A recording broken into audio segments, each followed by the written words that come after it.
Hello, good morning, and welcome once again to Creepy Cheapies with Dr. Lady. I'm Uncle Grandpa, and tonight's creepy cheapie comes to us from the folks at Trick or Treat Studios. Pretty good source of masks there, Trick or Treat Studios. And this particular one came out in the year 2014, if you can remember back that far. And it is called Boone. Now in the movie it's actually supposed to have a silent E on the end, and it's supposed to be B-O-O-N-E, but they misspelled it on the tag as Boone, B-O-O-N. And you know, it would be a boon to Trick or Treat Studios to get a good speller to fix their all the things on their website. It would be a boon to them, but a boon to your mask collection would be a nifty mask like this. Now, Boone was played in the 1990 movie Nightbreed, which you probably can't read there, so maybe I'll zoom up for you so you can see it.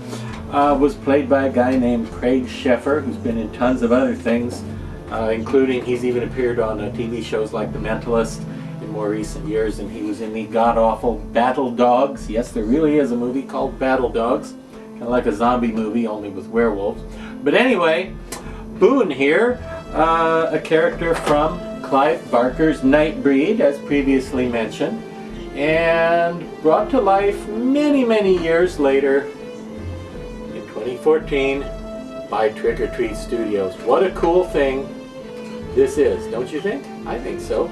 Sculpted by Russ Lukich and pretty darn movie accurate. Now, let's face it, let's be honest here. The character design is not one of the best horror characters anybody ever came up with from a visual standpoint.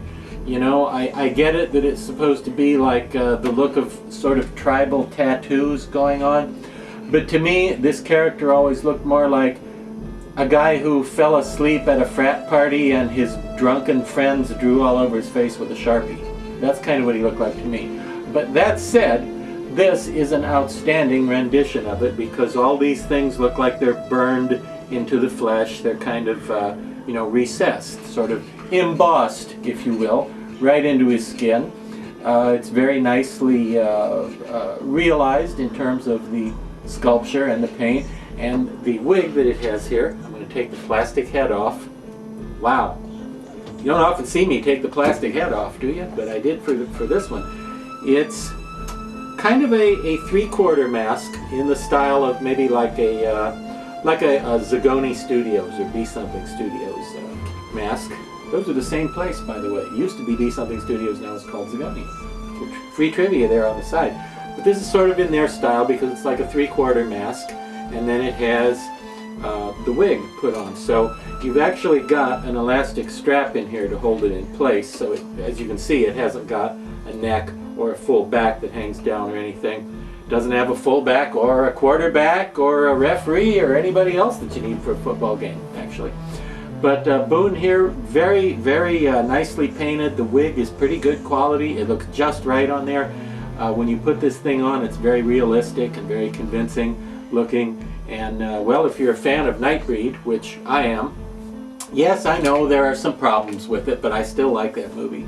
If you're a fan of Nightbreed, you should definitely pick one of these up, and one of the even better Trick or Treat Studios Dr. Decker masks, which is another Nightbreed character whose likeness came to us in 2014 thanks to the weirdos at Trick or Treat Studios. But that's a different segment, Dr. Decker. Tonight we're just on Boone, and it's pretty great, all the way from Boone's farm. Yeah, Daniel Boone, is that? No, I don't know.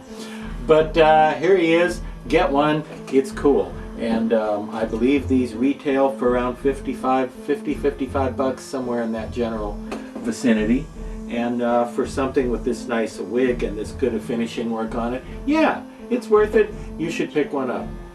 Although, pay for it too. You shouldn't just pick it up, you should pay for it.